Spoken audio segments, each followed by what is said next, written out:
Oh, okay. All right. All right. All right. Jeez. Jeez. Jeez. Jeez. All you need is love. Ain't it the truth? Uh, and tea. I mean, there wouldn't be any point in putting this on like a brick. It's like, no, no, no. You have to put it on the side of a teacup. Which suggests that maybe you don't just need love. You also have to have tea, which is the same thing as love. And here they are, the Fab Four. Yes, from that wonderful film, The Yellow Submarine. I have 4 Yellow Submarine mugs. You have now seen 2 of them. Every one of them is more beautiful than the last, if you organize them that way. They always say that in those fairy tales, right? They say, each daughter, more beautiful than the last. I'm like, if you line them up properly, whatever. That's some bullshit. Sorry. It's a bit early to be swearing. Anyway, I should turn this around so you can see them. As you can see, they're also 3D, larger than life. They're not actually larger than life. Even if they're 3D, they're only a little bit 3D. For a while, there was a trend to making puffy stickers. Ugh. Gross. It's like when you go into somebody's bathroom and they have one of those puffy toilet seats. Ugh. It's like, ugh. Oh, where has that thing been? How about just go hard plastic? I'll take the hard plastic for 3, Harry.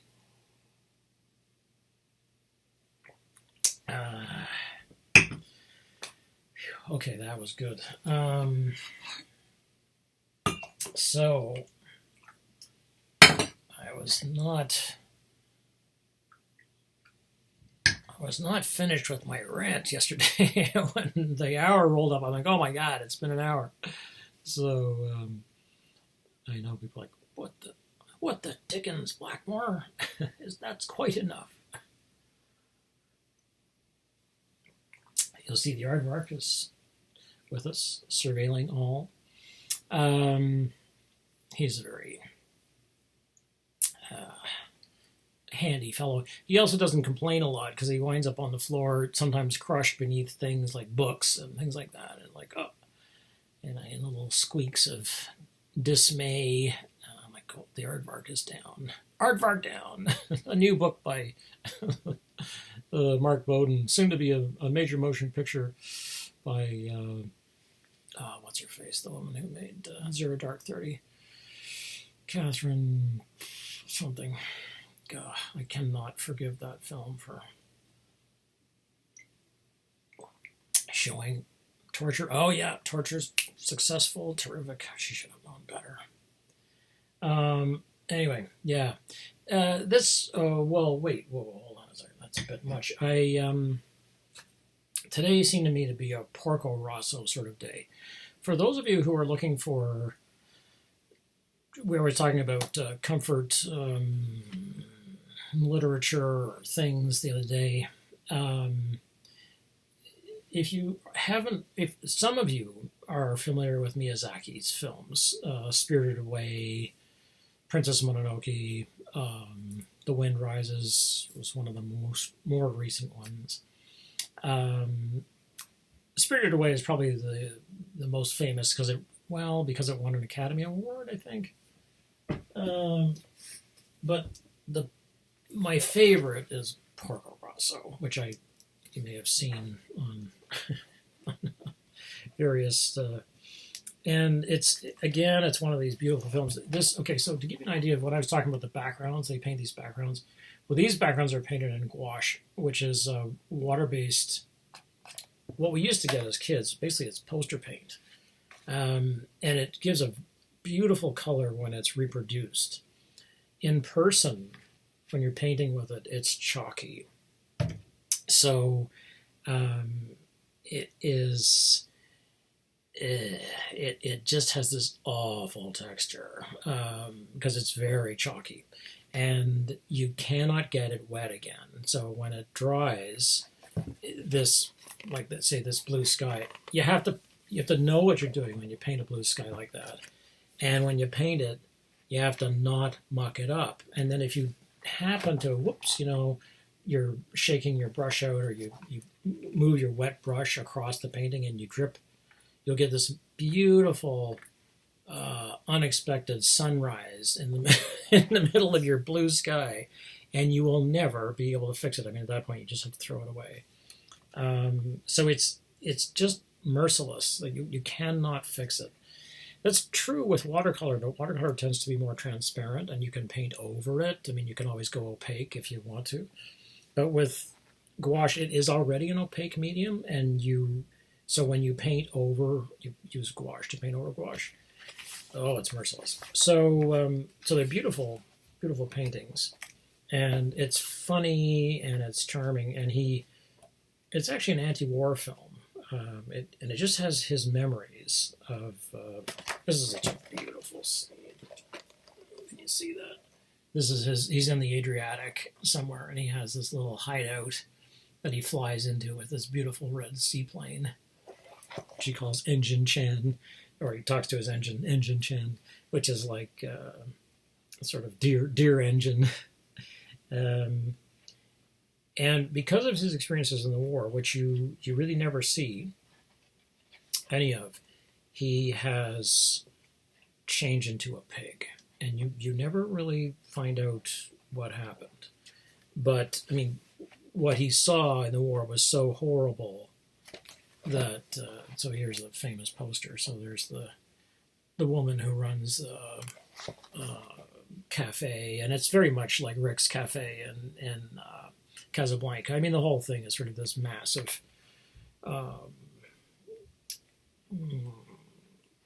love letter to Casablanca, except it's happy, I mean, yeah, these drawings are so good. Oh, they're just so. The guy's just a genius. Here are the the pigs flying, and. At one point, I think she says to him, like the sort of femme fatale, although she's not really. She's, there's nothing fatale about her. She's a force of life. And she says to him, why do you fly Porco? And he says, because a pig who doesn't fly is only a pig. Wonderful line. Oh, wow. And he has this beautiful red plane. Here he is in his plane. Oh, looking so happy. And it's just great. Yeah, so this is... And this plane, I'm surprised, given the Japanese adoration of models and figures from movies and things like that, I'm surprised that they haven't made physical models that you can put together a model if you're good with your hand. I am just such oh, when I was a kid, I must have been maybe 8 or 9, and we were in Montreal. We were visiting Montreal, and one of my parents bought me, I guess I wanted to maybe build a little model, and they got me a little Airfix model. It was like $1 probably. And it was the Wright Flyer, from the Kitty Hawk Wright Flyer, and which you can't tell. It really was a kite with a bit of a motor on it.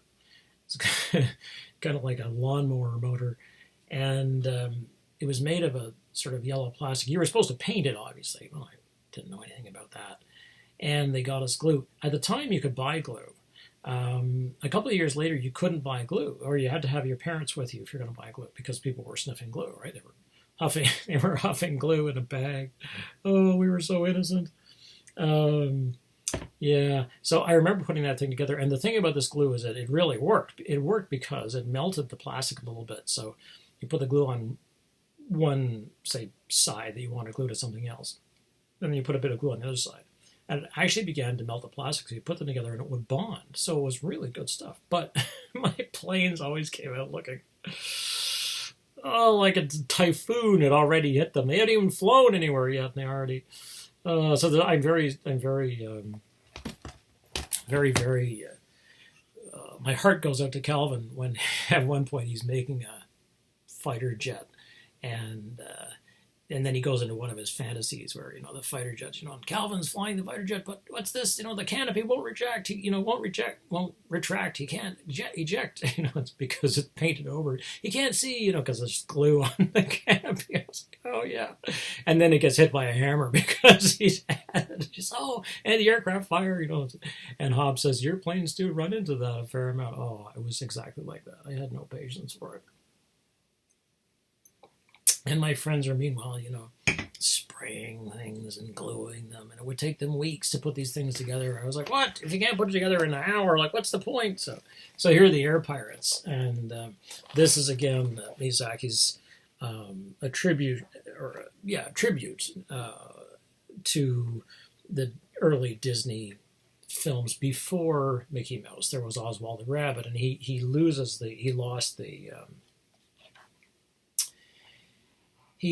the rights or the copyright basically to Oswald. So he's like, okay, never again. I'm going to taught him a lesson about what not to lose.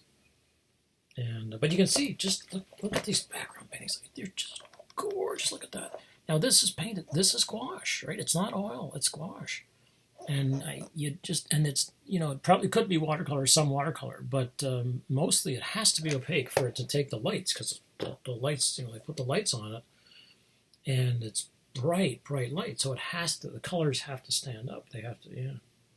So these are master painters. Anyway, Porco Rosso. So the reason I'm saying all this is that I'm suggesting to you that if you're not familiar with the Miyazaki canon of films, you can pretty much see any of them, and they will all be charming, amazing, beautiful works of art, which will transport you and take you out of this moment, basically, and your family can see them. I mean, nobody's going to be offended. Basically, they're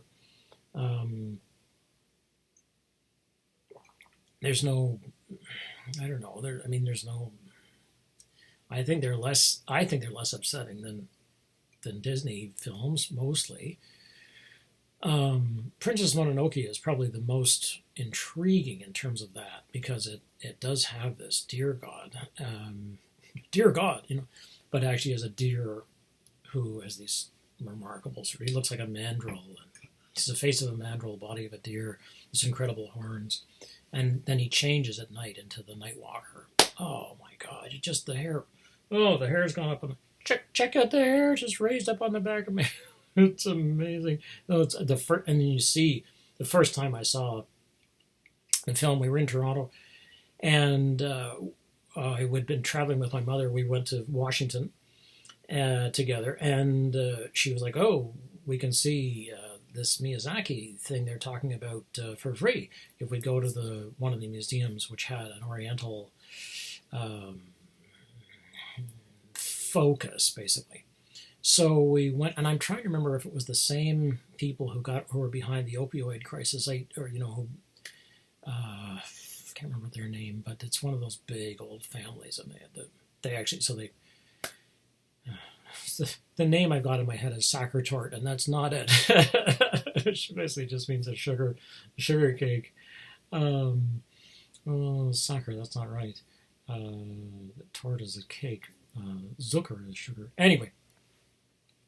Now somebody can write into me and say, "Oh, didn't you know?" Or, it may be the area, or it may be the name, like von Sacher Massach. Anyway, yeah. So we were in Washington, and off we went, and thinking, "Oh, we'll be able to get into this." And there was a line that it was like you were getting onto the Ark. There was no way nobody was getting into that thing. There were otaku there. Japanese fans of Japanese anime and manga. Oh, they were 4 deep, lined up around the courtyard, and oh my God! So we weren't getting into that. And then I went and looked at this book, which is a book like the one I just showed you about Porco Rosso, And I was like, but I haven't seen the film, and Japanese animation could be so, hey, I was like, well, I left it, right? Then, of course, the book sold out. And at the time, there were no venues here, even with bookstores, which hadn't been wiped out yet by the web. So I remember calling later on. I remember calling the gallery, the Sackler Gallery. That's what it was, Sackler. Yeah, and Sackler. I think it's the Sackler Gallery. They had money in the opioid. I mean, they made a lot of money pushing OxyContin. Anyway, I was like, ouch. That was a really nice gallery. So I hope it goes on. I hope it survives the great disaster that befell the, well, okay, you just have to leave it alone. I mean, they were obviously, these are not people that you want to, I assume that a gallery like that was a good write-off for them. However, it is a beautiful gallery. They had a whole room which they gave over to Whistler, because Whistler had a peacock room, and everything in the room was just sort of quintessential late Victorian. Everything was super decorated, and just everything was like peacock plumage painted on the walls, and oh my god, the room, you can look this up. It's a peacock room, just called the peacock room, and it's like screens and so peacock images and objet and all kinds of things, all peacocks. It's not my style, but it was an amazing thing. I mean, it just was. I find that very suffocating. All that Victorian excess, I find it suffocating. But anyway, so no luck getting into Princess Mononoke, and then I didn't buy the book. And then later on, I was like, oh, I should have put the book. So I called the gallery, and I said, do you have the book? They're like, no, it's sold out. So in the end, I bid for one on eBay. This was on eBay, was a new thing too. And I remember when eBay started, people were like, suddenly there were eBay addicts. There were people every morning, they were checking because they were bidding for stuff. It's like, you wouldn't buy it if it was at a garage sale next door. It's like, but this made it fun. Okay, so people were bidding on eBay. Anyway, there was this one book. There was a copy of this thing, and it had come from Japan or Germany. So it was already in euros. I think I probably paid basically the equivalent of $80 for it. I wanted it in the auction. I mean, I just kept bidding up, and I really wanted this thing. I'm like, oh no, I'm going to beat this. So I won the auction. Then I had to get it here. So then so in the end, it probably cost me €100. Oh, And then, of course, the movie Miyazaki became this massive success here, which you can never see. You can never foresee what's going to happen like that. And then, of course, all the books were available again, and I was like, oh, I should buy one. Just I had the original. But so then we still hadn't seen Princess Mononoke, right? It had been translated with somebody like Claire Danes was the woman. I can't even remember who plays Ashitaka is the main prince, basically, who was exiled immediately, and then San, who's the princess, and Lady Ibashi. I don't remember. Well, wait, Claire Danes would have played San, and Lady Ibashi. I can't remember who that would have been. Probably Michelle Pfeiffer or somebody like that. Somebody blonde, American, who couldn't voice act. So, but we still hadn't seen it.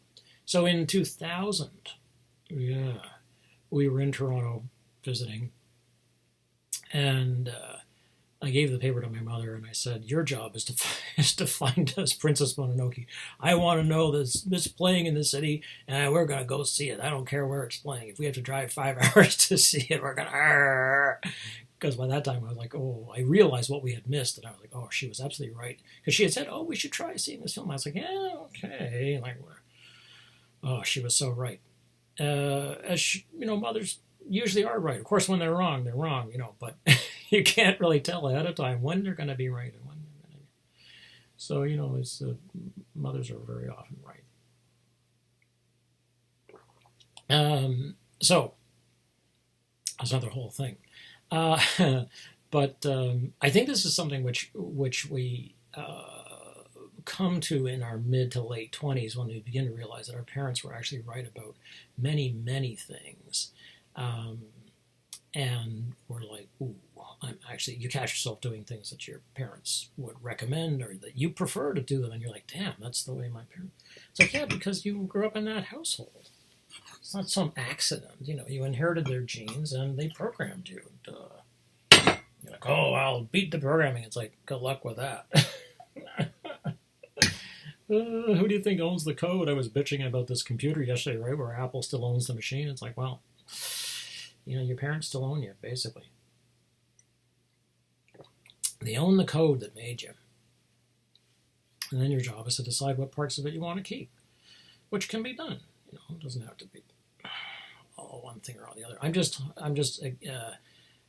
sort of saying that there's a certain point at which we are in wholesale rejection of what our parents want for us, and then later on we begin to think, well, actually, that wasn't such a bad idea after all, and they were right about it.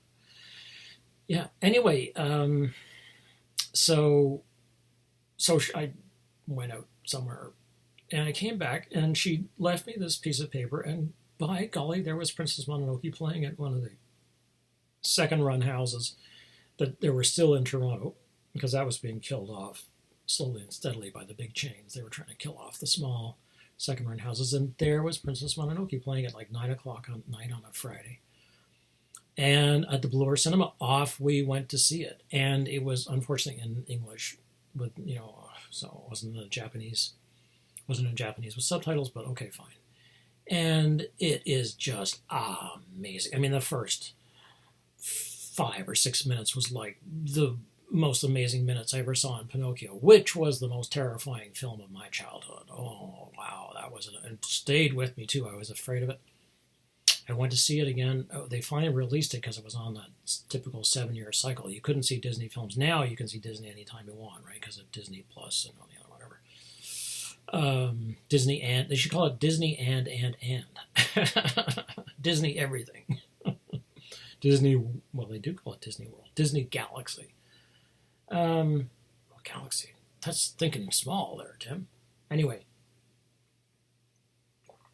so off we went to see it, and amazing. And when the deer god, so is this god who is a deer, as I say, not deer god, comes walking towards you, when it changes from the night walker to the deer god, and the flowers bloom and die at the same time. You're like, what's going on? Like, what is this? Because you have to figure out. Life is so intense, with this God. Everything is so that things bloom and then die and bloom and die. It's like, oh my God, it's just such an astonishing image. And it's so strange and shocking and amazing. And I was like, wow, this is fantastic. This is great art. Oh, after that, I had to have the book, boy. I was like, oh yeah. Anyway, Porco Rosso. So you could see any of the Miyazaki films. The earliest films, like Nausicaa, Valley of the Winds, probably less. I don't know. It was quite serious, and it's got this. Well, they're all serious, but I mean, it's seriously serious, and I think it doesn't have the magic of the. I would see it later. When you run out of all the other things to see, I would go back and see it. Howl's Moving Castle, Spirited Away. You just can't go wrong. I mean, they're just astonishing. So after that, we knew, what we were seeing. Oh, yeah, So then I rooted out every single Miyazaki film I could find, and I had to get an All Regions player because you couldn't torrent these things. So I got an All Regions DVD player, and then I started ordering DVDs from Japan, or more likely from, at the time, like the Philippines and Vietnam, some from China, most from Hong Kong. I mean, a lot of stuff was coming from Hong Kong, and they were all bootlegged.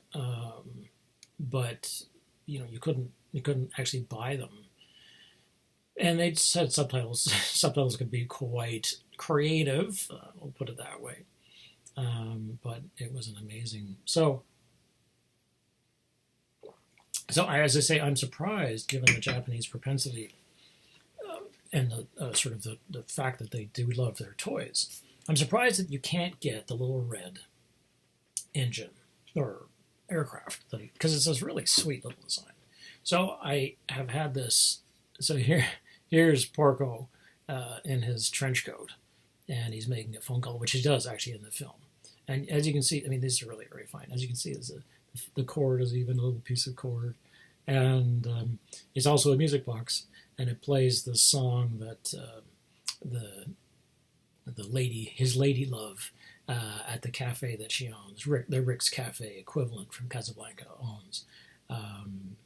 And so it's just, I was like, this is so beautiful. But it's quintessentially, it's like this is super high end, Japanese toy time, right? And so yeah, here's the key on the bottom. Oh, yeah, and it's the song is dopey. That's why I didn't wind it up for you because it's like, yeah, it's kind of like, it's like the best surprise is no surprise at all, right? Anyway, Porco Rosso. So I was thinking, if you're on Disney Plus, you can, you think you can buy the Miyazaki. I think you can rent the Miyazaki films. Maybe they've been withdrawn. I don't know whether they've been withdrawn yet from something like iTunes or whatever. But then also, of course, a number of you are good with tools, and can find your own way around the web. You know what I'm speaking of. And so I would say I do adore Porco Rosso. I had one of my students was a grad student. She was a doctoral student. She's the one who got me the pin that says "Damn Daniel" with the back again. Damn Daniel, back again with the white band. And she gets me all kinds of crazy, wonderful stuff. She's amazing. She actually got me a Blade Runner umbrella.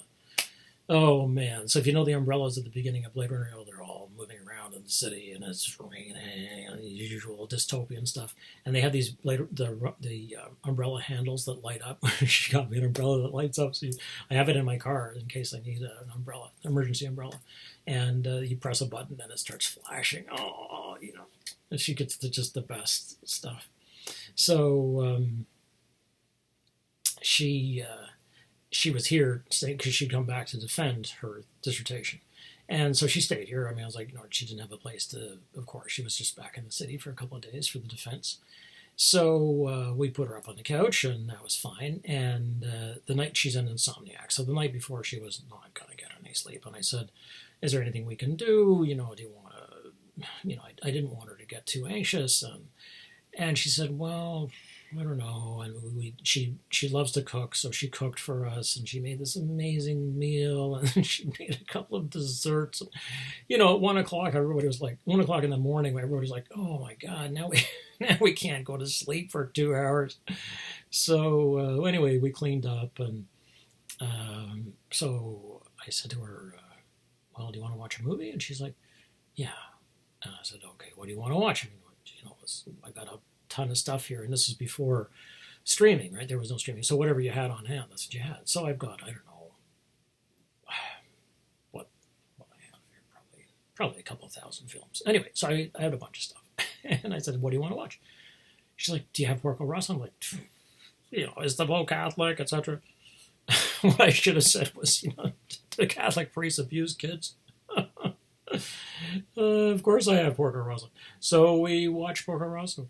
And so that was good for a couple of hours. And then she tried to get some sleep. And I came and slept. And then we went and defended. And she became Dr. Ting. And it was great. But so that was sort of one of my memories of seeing Porco Rosso. Because it was a very nice time. I mean, she was tense, but it's just such a joy. And it's one of the few movies. He made this movie specifically for Japanese salarymen, executives, flying back and forth between Japan and Hong Kong, I think, which is not that long a flight. So I guess it's just long enough to see a movie like this. And so they said, please, can you make us a movie which is not for children specifically? And so this is the most adult, considered to be the most adult of the films. Although really I think Princess Mononoke is probably well, and The Wind Rises now, yeah.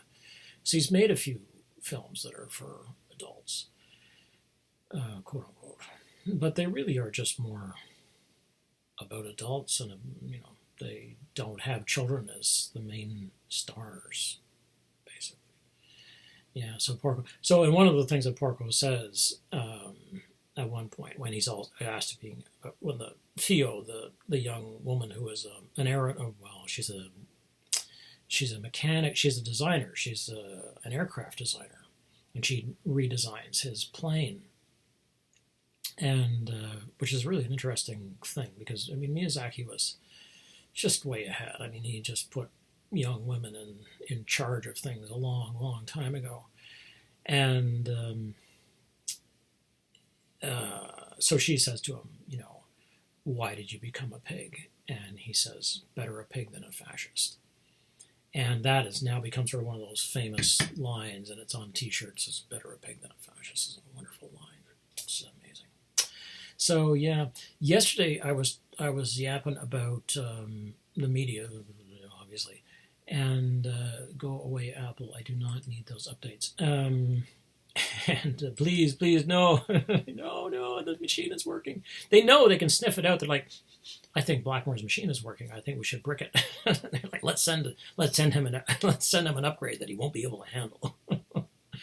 let's make him an upgrade that he cannot refuse. Oh yeah, which is a big thing back in the day.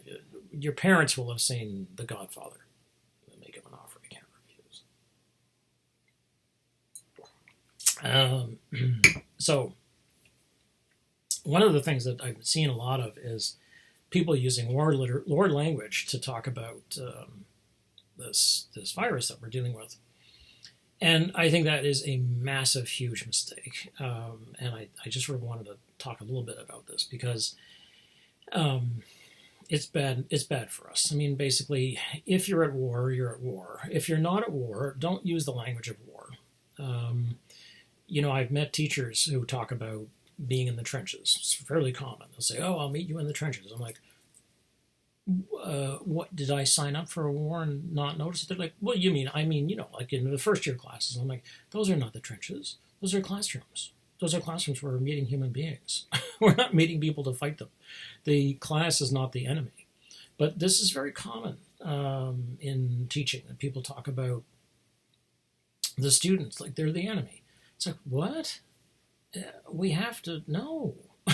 What's this? That's not why I came here. I didn't come here to fight with people. I came here to talk with people and to get to know people and to share things with people and all the things that are good about education. Like you educate me, I do my best to educate you. We have an exchange, all that stuff. Remember all that exchange stuff? Whatever happened there? Like, students always want something. It's like, no.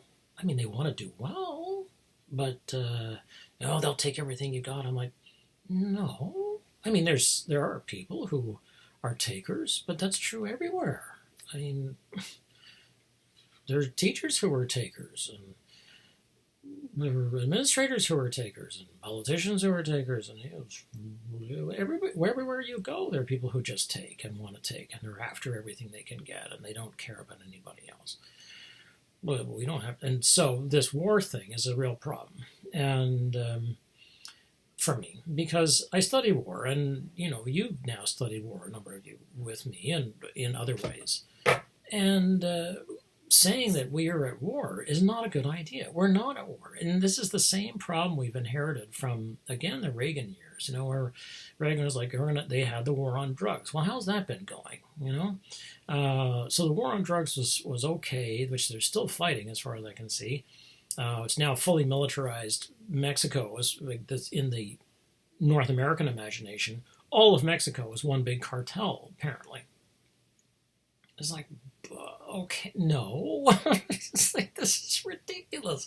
It's the same thing as people saying, "Oh, I'm afraid to go to Toronto in case I get robbed." I'm like, you're not going to get robbed in Toronto. You're going to get robbed in Toronto if you, let's say, go to, it's Friday night, and you get soused or high or both or whatever, and it's all the same. You're out of your head on a bunch of substances, and then you go to an after hours club and you wander around at 3 a.m. In a dark alley in Toronto downtown, where there are people living on the street because they don't have any other way to live. Maybe they're going to try to take your money. Yeah, but otherwise, downtown Toronto's safe.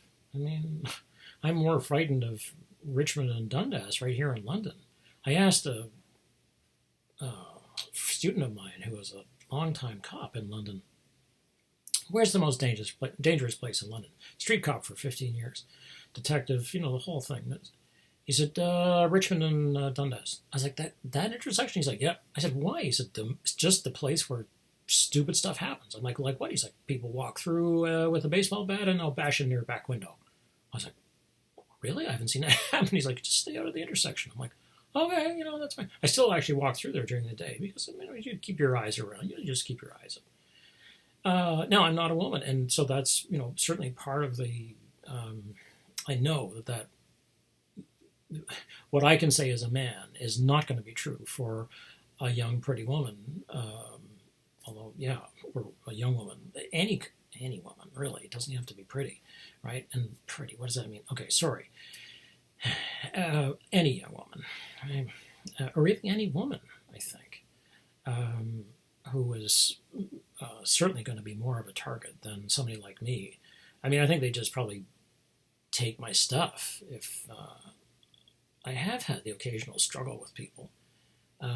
But it's because if you don't look like you know what you're doing, that's when you're more likely to get approached or have a bad time. But Toronto isn't particularly dangerous. Not unless you get pushed out into traffic or you run it into traffic. So this thing that we're engaged in is it a war? Well, okay, so Reagan declared war on drugs in the 80s. And that was a disaster because in declaring war on drugs, he basically declared war on half the United States. There was basically the families that were involved in people who, they had addicts in the family. And the whole thing was just say no. This is Nancy Reagan's famous ad, just when it comes to drugs, just say no. What an idiot. It was just so completely, patently stupid. It's like, these are people from the 40s, basically, had made they were formed, their wiring was formed during the 40s, and they had this very simplistic view of addiction, which had nothing to bearing on reality whatsoever. Well, Reagan's father had been an alcoholic, and so he hated alcohol and he hated alcoholics. It's like, okay, yeah, that makes sense to me. So he demonized people who were afflicted, basically who were addicted. I was like, well, that's not going to help at all. Okay. So it's taken us a long time to come out of this worldview where we're saying, people who are addicted are guilty, lazy, whatever else you're going to say about them, But first we had to have the war on drugs. Great, Thanks, Reagan. He was bad, and he was, oh man. But because it's like, maybe you like his other policies, but this was a very bad policy, really, and it hurt the local, it hurt us, right? It hurt everybody. It weaponized or militarized the CIA and the DEA, the Drug Enforcement Agency, and ATF, alcohol, tobacco, and firearms, to begin arming up and basically, turning them into a sort of paramilitary force, where they were used to sort of fighting battles in the streets of wherever, usually near the border. And this is the same thinking which is produced, this is when Trump was crawling out of from underneath a rock he came out of. Even that's harmful to rocks. That's bad on rocks. I don't think that actually happened. Anyway, from whatever ladle he was poured out of. Jesus. And here's Trump. Yeah. And there's this thing got up. It's like, looked like Gumby or Pokey. It looked like the plasticine sort of formed itself and began to form a nose and arms and it's like and then had to reform itself. Anyway, they only had orange plasticine at the time, so they were like, oh damn, we've only got orange, which is Pokey. Pokey the donkey is made out of orange. Yeah. They should start calling him Pokey instead of Trump, because that's actually what he did, right? With all these women. It's like, yeah, way to go. Thanks for being the abuser in chief. Anyway, that's a side issue. But that's really when Trump got started, right? Because he's 72. Fundamentally comes out of the worldview which would have looked up to Reagan as being sort of the senior boss, Okay, so Reagan, war on drugs, and then, war on this, and war on illiteracy, and war on, oh, for Christ's sake. So we had to have all these wars. Now people want to have a war on the virus. What it really means is that if you put people on a war footing, what you're asking them to do is give up everything in exchange for victory, quote unquote.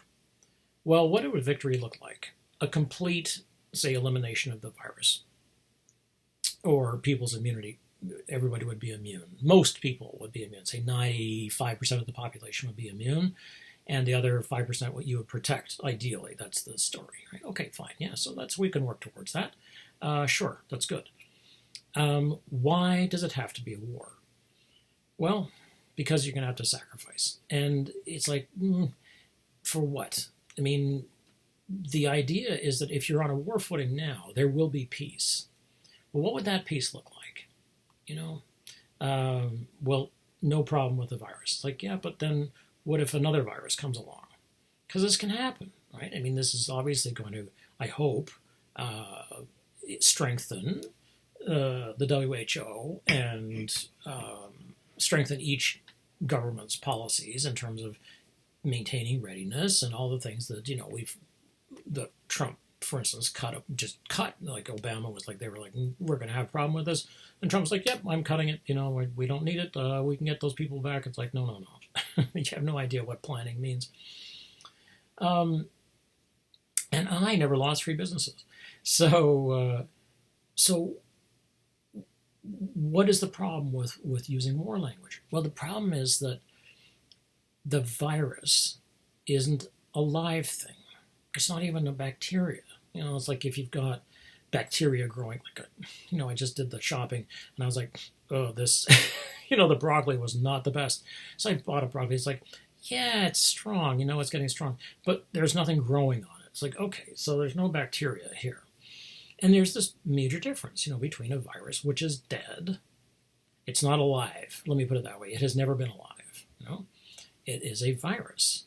And a bacteria, or a bacterial, which may cause you a bacterial infection, some may, when you use antibiotics to fight the bacteria. Right?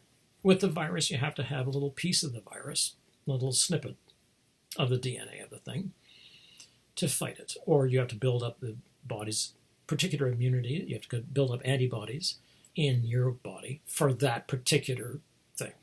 You've got to have basically a shot against that particular attack. Okay. Attack, right?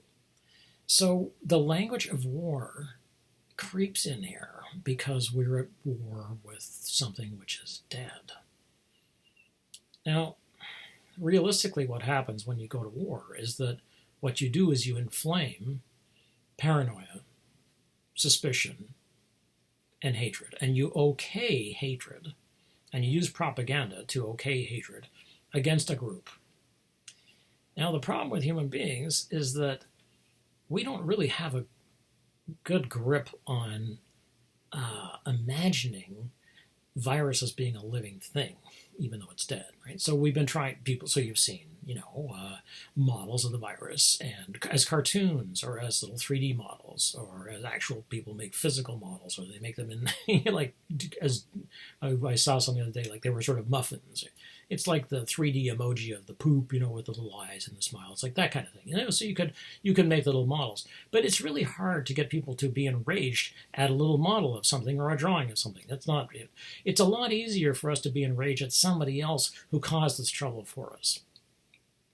So, if we're starting to talk about going to war with a virus, well, pretty soon it starts to become going to war with whoever carries the virus. Well, it's those Chinese people, or it's the Spanish who didn't take care of it, or the crazy Italians, or whoever it is, who didn't do things the way we would have done it. Well, we would have fixed that right up. Or it's the bloody Americans, or it's somebody else. But then it's worse, because then it's somebody in your building, or it's if you're in an apartment building, or it's somebody on your street, and you then, it's like, and when we're at war, all of our natural caringness for somebody goes out the door, and you because you're training paranoia and suspicion. So today I was going out to do the shopping, and I got into the elevator with a person, and we stood, at the other end of the elevators, and she said she saw my shopping cart, and she said, "Are you going shopping?" I said, "Yeah, I am. Did you need something?" She's a bit older, probably in, I don't know, maybe in her late 70s, something like that. And it looked like she had just gotten up. She was going down to get the newspapers. Okay. And she wasn't quite awake yet. And I said, do you need anything? She's like, oh.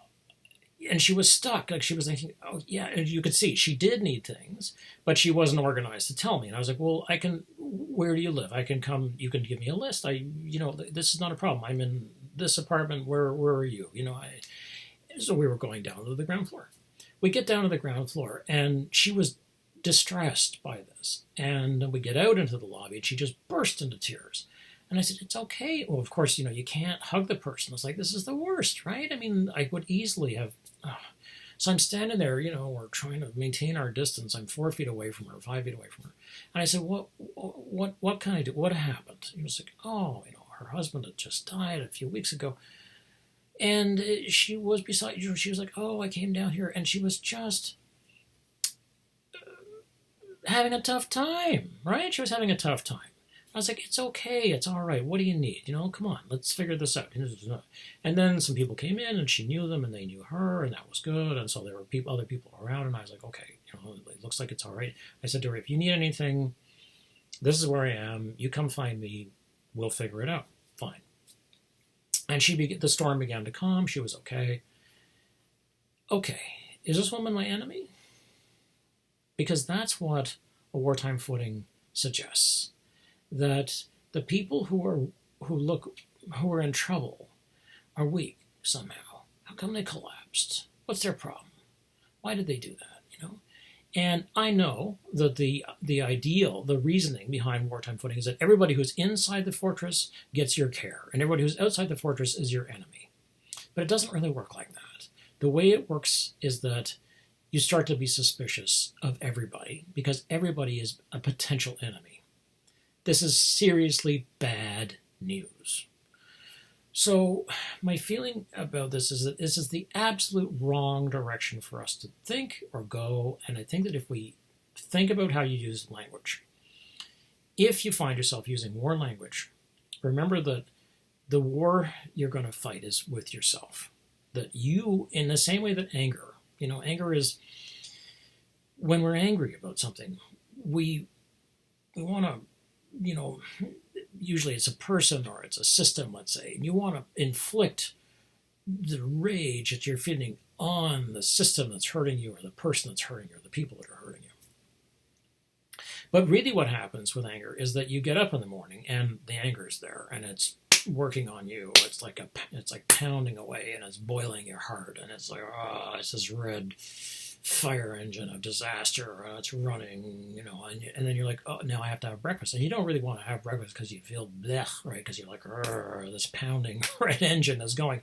And then you get ready to go out, and you're angry about going out, and you get into the car, and then you're angry about somebody who nearly cuts you off, and you think, and even if nobody's on the road, you're like, how come nobody's on the road? And when people are on the road, how come people are on the road? Everything makes you angry. So anger is hardest on you, us, people who are angry. Well, by the same token, the war, where you're trying to inflict, or what the military calls projecting power, you're trying to project power onto other people. But really, what happens is we wind up projecting power onto the people who are closest to us and who we need. We need to remember that being at war with people is probably the worst thing we could possibly do, of the things that we choose to do. If you choose to go to war, it is probably going to be the most significant decision you're going to make in your life, in terms of causing potential disaster. And that's the way to think about it. So, they have those, it says, break glass in case of emergency. It better be an emergency. You don't just break the glass and go, oh, I'm kind of like, I don't know how to handle this crash. It's like, no. There's a reason why there's a penalty for breaking the glass if it's not an emergency, or pulling the thing, or stopping a train, with the emergency brake, or stopping the subway, or parking your car, or stopping your car in the middle of a highway and getting out. It's like all of these things are going to cause damage to all kinds of people in ways that you can't see. So when you call for war against people, or you think about war against people, what I would like you to remember is this: the war is against us. It's against us as people. This is not a good way to think about a bug, or a virus in this case, which is not a bug.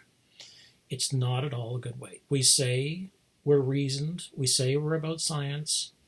You don't go to war with a piece of DNA. That's not that's not what you do. You figure out how it works, and you go and solve the problem. And it's a struggle. And there's no doubt about it. It's a struggle, and people lose their lives, and it's dangerous, and we have to be careful, and we have to observe the best rules we can to keep each other safe, all those things. But that doesn't make it a war, because the language that comes with war is the language of hatred. And that is the worst kind of language we could possibly have in our homes right now. And where we are is in our homes. And what we are forgetting is the people next to us, because we don't see them. And this is the particular curse, right, of this particular bug thing, virus. So you want to be open to people who need help. Well, that's going to be everybody. Everybody's stressed out, right? So everybody needs our help. Everybody needs our patience. We need them to be helpful to us. We need them to be patient with us. We also need to be patient with them. That's the way this is going to work. So, as a long, long time, unfortunately, scholar on war, having been writing about war and learning from war veterans, almost entirely Vietnam War veterans, since the late 80s. Yeah, so 1988. What I can say is that this is not a good idea at all. So if you're in a war mindset, and you may be coaxed to go into one, I am recommending that you come out of that and go into a vulnerability mindset, where you recognize that we are vulnerable, all of us, and that we have to take care of each other, all of us, and that we have to be here and do this thing together, and that we don't need to bring in a battle or a war for us to solve this problem. It's a problem that needs to be solved. If you make the day into a daily fight, then you will be a victim of it. So you don't have to do that. And you can choose each day not to make this into a fight. It's, well, pretty important.